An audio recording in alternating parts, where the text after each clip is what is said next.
The bullish tendencies of S&P 500, Nasdaq and Dow Jones seems to have moved lower over the past week.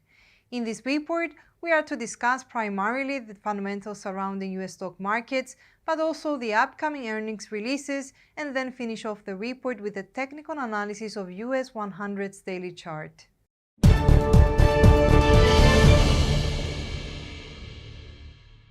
This past Friday, an update by cybersecurity firm CrowdStrike left millions of Microsoft computers paralyzed in an event that has been dubbed as the largest IT outage in history. In particular, Microsoft estimated that the outage affected roughly 8.5 million computers around the world, crippling critical infrastructure such as banks and hospitals, in addition to airlines, with many still struggling to restore their systems.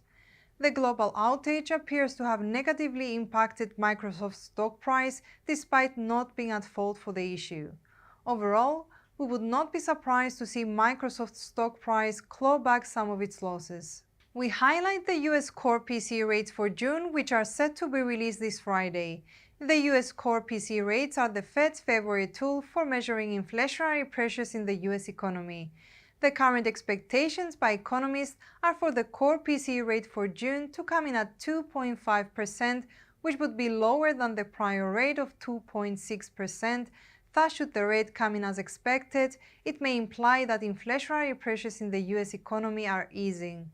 In turn, easing inflationary pressures may increase pressure on the Fed to ease its restrictive monetary policy stance, which could loosen the tight financial conditions surrounding the US economy.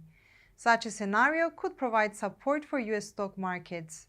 On the flip side, should the core PCE rates unexpectedly rise, implying persistent or even an acceleration of inflationary pressures in the US economy, it may have the opposite effect, which in turn could weigh on US stock markets. Tesla announced their earnings for the second quarter of 2024 on Tuesday. The company reported an earnings per share figure of $0.52, which was lower than the forecasted EPS of $0.61, in addition to announcing that their profit margins were sharply lower. The announcement by the company appears to have weighed on its stock price despite beating revenue estimates. As such, should the company fail to increase its profitability margins in the future, it may further weigh on its stock price. On the flip side, should the profit margins increase, it may provide support for the company's stock price. Deutsche Bank, following its earnings announcement earlier on today, brought an end to a 15-quarter profit streak after posting a net loss of 143 million euros. The ending of Deutsche Bank's streak appears to have occurred after the bank set aside 1.3 billion euros as a provision for an investor lawsuit, which in turn may scrap the bank's plans for its stock buyback program. The announcement appears to have weighed on the company's stock price, despite the loss being solely due to the legal provision, according to the bank's CEO Christian, who was quoted by Reuters. As for the next week's earnings, we make a start on Monday with McDonald's. On Tuesday, we get PayPal, Starbucks and Airbus. On Wednesday, we get Meta, HSBC and Boeing. And lastly, on Thursday, we get Ferrari and Intel.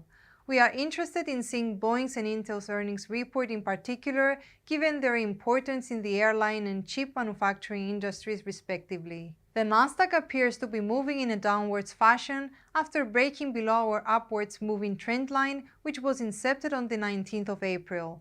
We opt for a bearish outlook for the index, and supporting our case is the RSI indicator below our chart, which currently registers a figure near 40, implying a bearish market sentiment in addition to the aforementioned break below of our upwards moving trend line. For our bearish outlook to continue, we would require a clear break below the 19,500 support level, with the next possible target for the bears being the 18,900 support base. On the flip side, for a bullish outlook, we would require a clear break above the 19,970 resistance level, with the next possible target for the bulls being the 20,700 resistance ceiling.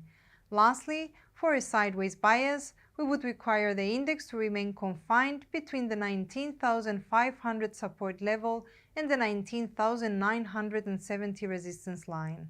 Thank you for being with us for today's financial update. We wish you solid trading from all of us here at IronFX.